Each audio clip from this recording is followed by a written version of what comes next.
దీం దూం దన దదీం దన దదీం దూం దన దదీం దన దదీం దూం దన. సుమన్ టీవీ ప్రేక్షకులకు నమస్కారం. పరబ్రహ్మ స్వరూపం ఒక కాంతి రూపం, ఒక జ్యోతి స్వరూపం, అంటే మనకి జ్ఞానాన్ని అందించే స్వరూపం. అయితే దేవి అనే ఒక పదం మనం ఎక్కువగా వింటూ ఉంటాం. దేవి అనేటప్పటికీ స్వయం ప్రకాశంతో చైతన్య స్వరూపాన్ని ప్రతి ఒక్క పదార్థంలో నిలిపే శక్తి అని చెప్పుకోవాలి. అంటే ఈ చైతన్య స్వరూపం ఏదైతే ఉందో అది కదలిక అన్నది ఏర్పాటు చేస్తుంది. ఈ కదలిక అన్నది ప్రకృతిలో ప్రతి పదార్థానికి అవసరం. అలాగే ప్రతి ఒక్క జీవికి మరి దేవి అనేటప్పటికీ ఆ అమ్మ స్వరూపాలు ఎన్నో ఉన్నా, ఎన్నో పేర్లతో మనం కొలుచుకుంటూ ఉన్నా, దేవి అంటే ముఖ్యంగా మనం అర్థం చేసుకోవాల్సిన మాట ఏమిటి అంటే ఏ శక్తి స్వరూపిణి కదలికలు అన్నవి ఏర్పాటు చేస్తూ ఉంటుందో, ఒక చైతన్యము అన్నది తను ఇస్తూ ఉంటుందో అటువంటి స్వరూపమే దేవి. అందుకని మనందరి కోసం అమ్మవారు విభిన్న రూపాలలో మనకి అలా దర్శనమిస్తూ, అలాగే మనకి అనుగ్రహాన్ని ఇవ్వడానికి ఎన్నో రూపాలతో, ఎన్నో నామాలతో మనం కొలుచుకునేటట్టుగా అమ్మ అనుగ్రహాన్ని ఇస్తున్నారు. ఈ క్రమంలోనే శ్రీ మహావిష్ణువు యొక్క రూపం అని చెప్పుకోవచ్చు వ్యాస భగవానులు. అందుకే వ్యాసుణ్ణి కేవలం మహర్షి అని అనకుండా వ్యాసో నారాయణో హరిహి అని అంటూ ఉంటాం కదా. వ్యాసుడు అంటే నారాయణుడు, భగవంతుడే ఏదో ఒక రూపంలో వచ్చి మనకి జ్ఞానాన్ని అందివ్వాలి. భగవంతుని యొక్క సృష్టి మనమంతా కదా.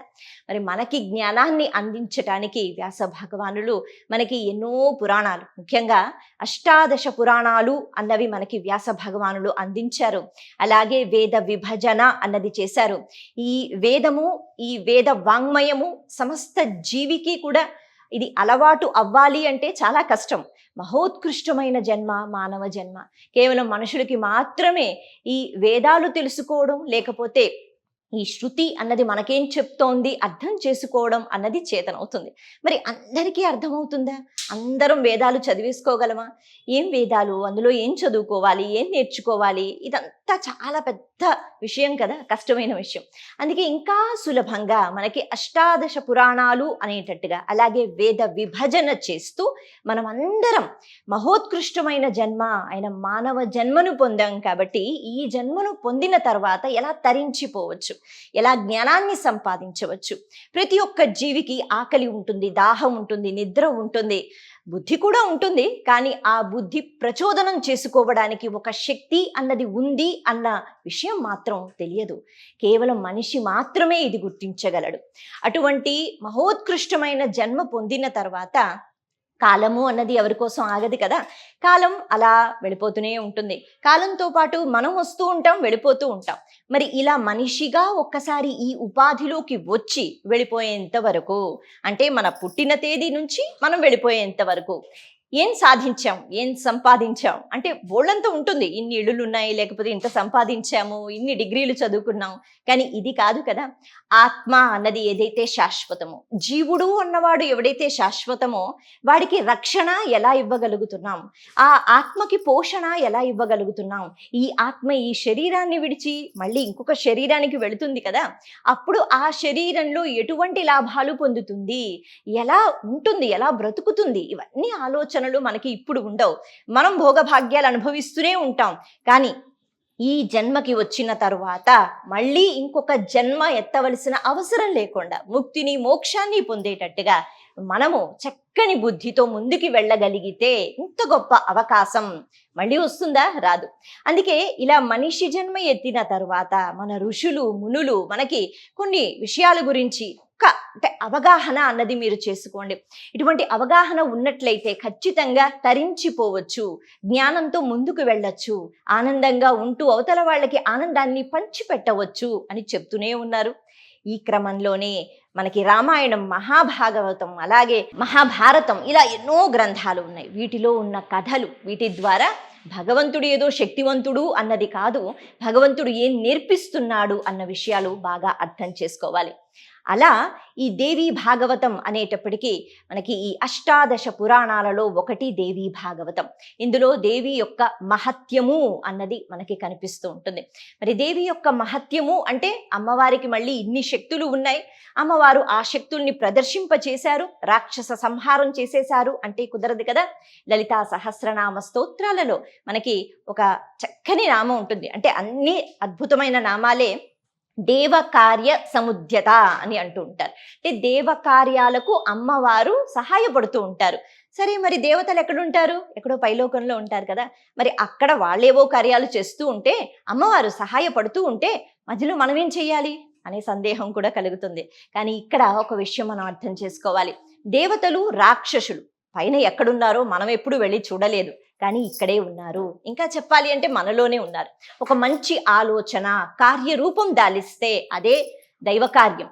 ఒక చెడ్డ ఆలోచన అది ఒక కార్యరూపం దాలిస్తే అదే రాక్షస ప్రవృత్తిలోకి వెళ్ళిపోవటం. మనలో ఎన్నో గుణాలు ఉంటాయి, అందులో చెడ్డ గుణాలు కూడా ఉంటాయి. కోపం వచ్చింది అని అంటూ ఉంటాం. ఎక్కడి నుంచి వస్తుంది ఈ కోపం? కోపం ఎక్కడైనా దొరుకుతుందా? ఎవరైనా అమ్ముతారా? మనం వెళ్ళి కొనుక్కుంటామా? లేదు. కోపం లోపల నుంచి వస్తుంది. లోభము, మోహము, మదము, మాత్సర్యము, అహంకారము, అంటే దుర్బుద్ధితో ప్రవర్తించటం, ఇవన్నీ కూడా మనలో ఉన్న చెడ్డ గుణాలు. ఇవి ఎక్కడో బయట ఉండవు, మన లోపలే ఉంటూ ఉంటాయి. అవి ఒక్కొక్కసారి బయటకు వస్తూ ఉంటాయి. అలాగే మంచి ఆలోచనలు కూడా మనలో ఉంటాయి. మరి ఎప్పుడైతే కేవలం మంచి ఆలోచనలతోనే ముందుకు వెళతామో అవన్నీ దైవ కార్యాలు. ఎప్పుడైతే ఈ దుష్ట ఆలోచనలు అన్నవి బయటకు వస్తూ ఉంటాయో, ఇవి ఒక్కొక్కసారి మనకి చెప్పిరావు. కోపం నేను వస్తున్నాను అని చెప్పిరాదు, అహంకారం ఇదిగో నేను వచ్చేస్తున్నాను అని చెప్పిరాదు. అలా వచ్చినప్పుడు మన పరిస్థితి ఏమిటి? జీవుడు పతనం అయిపోతాడు కదా. అందుకే శ్రవణం ద్వారా, అంటే వినడం ద్వారా, లేకపోతే తెలుసుకోవడం ద్వారా మనం అమ్మ మహిమలు లేకపోతే భగవన్నామ స్మరణ చేసుకుంటూ ఈ దుర్గుణాలు ఏవైతే ఉన్నాయో వీటిని పూర్తిగా లోపలే ఉంచి అవి బయటికి రానివ్వకుండా చెయ్యాలి. ఆ శక్తి అమ్మవారు మనకిస్తారు. అదే దేవ కార్య సముద్యత. ఒకసారి మనకి ఆ ఆలోచన వస్తే మంచి చెయ్యాలని, ఖచ్చితంగా అమ్మవారి దృష్టి ఎప్పుడు మనపైనే ఉంటుంది. మనం అమ్మవారిని చూస్తే కదా అర్థమవుతుంది అమ్మ నన్నే చూస్తోంది అని. అలా ఈ దేవీ భాగవతంలో ఎన్నో స్కందములు, అంటే 12 స్కందాలు ఉంటాయి, 18,000 శ్లోకాలు ఉన్నాయి. చాలా ఒక్క శ్లోకం గురించి తెలుసుకున్నా, లేకపోతే ఒక్క స్కందంలో ఒక సందర్భం గురించి, ఒక కథ గురించి తెలుసుకున్నా అమ్మ కారుణ్యం ఇలా ఉంటుంది, సత్ప్రవర్తన అంటే ఎలా ఉండాలి, మనిషిగా ఎలా తరించిపోవాలి, ఇవన్నీ అర్థమవుతాయి. సూత మహర్షి నైమిసారణ్యంలో ఆయన అక్కడ ఉన్నప్పుడు శౌనకాది మహర్షులందరూ సూత మహర్షిని చూసి నమస్కారం చేసి, మహర్షి మీరు ఈరోజు మాకు దేవీ భాగవతం చెప్పవలసింది అని కోరుతారట. అలా కోరిన వెంటనే సూత మహర్షి చాలా ఆనందిస్తారు. ఎందుకు ఆనందిస్తారు అంటే ఆయన గురుస్థానంలో ఉన్నారు. ఒక మంచి ప్రశ్న వేయటము అన్నది గురువు ఎప్పుడు ఆశిస్తూ ఉంటారట. అసలైన గురువు, సరైన గురువు అంటే, సరే నా దగ్గర ఉన్న విద్యను అంతటినీ నేర్పించేస్తాను, నాకేమేమొచ్చో అన్నీ చెప్పేస్తాను అన్నట్టుగా కాదు. శిష్యుడు ఇన్ని మంచి ప్రశ్నలు వేస్తాడు అన్నది గురువు ఎదురు చూస్తూ ఉంటారట. ఎందుకు అంటే ఆ కుతూహలం ఉండాలి, తెలుసుకోవాలి అనే జిజ్ఞాస ఉండాలి ప్రతి ఒక్కరిలో. అలా ఉంటే మనలోంచి ఆ ప్రశ్నలు బయటికి వస్తే ఖచ్చితంగా వాటి సమాధానం కోసం మనం వెతుకుతూ ఉంటాం. అలా వెతికినప్పుడు ఖచ్చితంగా సరైన సమాధానం అన్నది సరైన గురువు మనకి అందిస్తే ఇంకేముంది, జీవితం ఎక్కడికో వెళ్ళిపోతుంది. అలా సూత మహర్షి ఆనందించి, ఖచ్చితంగా దేవీ భాగవతం నేను మీకు చెప్తాను, కాకపోతే ఈ దేవీ భాగవతం మొదలు పెట్టుకోక ముందు దేవి మహత్యానికి సంబంధించి కొన్ని విషయాలు నేను మీకు చెప్పాలి, అవి చెప్తాను. ఆ తర్వాత మనము ఒక్కొక్క స్కందం గురించి మాట్లాడుకుంటూ చక్కగా అమ్మవారి యొక్క అనుగ్రహాన్ని పరిపూర్ణంగా మనం పొందుదాము అని అన్నారు. అలా వారు దేవి భాగవతం విన్న వాళ్ళు ఎలా తరించిపోయారో దీని గురించి చెప్పారు. ముఖ్యంగా మనం చెప్పుకోవాలి, ప్రథమంగా ఈ ప్రవచనము అన్నది అంటే దేవీ భాగవతం వ్యాస భగవానుల వారు అందించారు కదా. వారు ముందుగా ఎవరితో చెప్పారు అంటే పరీక్షిత్తు యొక్క కుమారుడు అయిన జనమేజయుడు. ఆయన చాలా బాధపడుతున్నాడు. ఎందుకు అంటే తండ్రికి శాపం ఉంది, తక్షకుడు అనే పాము కాటుతో ఆయన చనిపోతాడు. మరి అలా చనిపోయిన తరువాత ఆయన ఉత్తమ లోకాలకి వెళ్తాడా లేదా, బాధతో వెళ్ళిపోతాడా అనే ఒక బెంగ. కాబట్టి ఆ సమయంలో వ్యాస భగవానుడు జయమేజయుడికి ఈ దేవీ భాగవతాన్ని 9 రోజుల్లో చెప్పారట. ముందుగా అక్కడ చెప్పారనమాట. ఆ తర్వాత ఎంతోమంది మహర్షులు దీన్ని వినడం జరిగింది. అలాగే మనకి సూత మహర్షి కూడా చాలా చక్కగా ఈ దేవీ భాగవతాన్ని వారు వ్యాస భగవాను దగ్గర తెలుసుకుంటారు.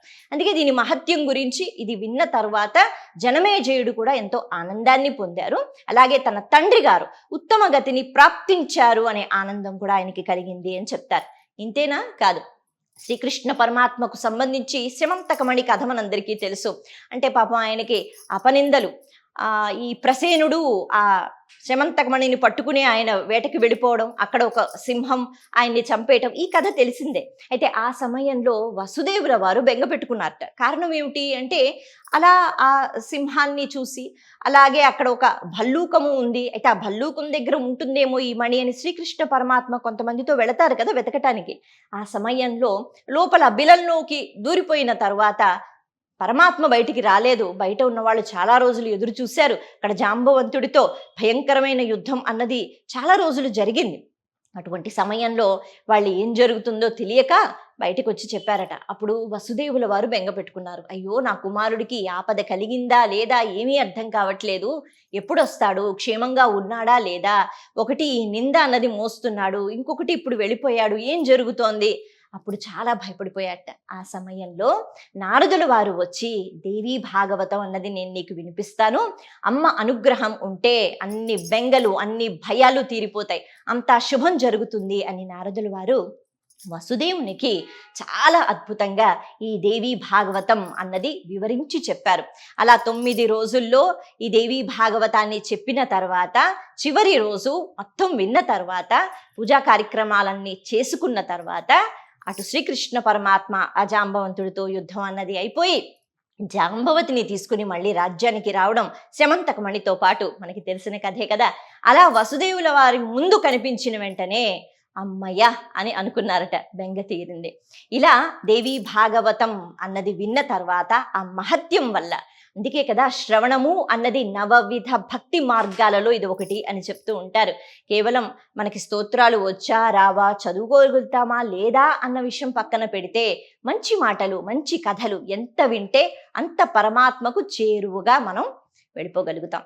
ఆ రకంగా ఈ దేవీ భాగవతం మహిమల గురించి సూత మహర్షి సౌనకాది మహర్షులకు చెప్పడం జరుగుతుంది. ఇలా మనకి ఇంకా ఎన్నో కథలు కనిపిస్తాయి దేవీ భాగవతం యొక్క మహత్యానికి సంబంధించి. వీటన్నిటినీ కూడా చెప్పుకునే ప్రయత్నం మనం చేద్దాం. నమస్తే.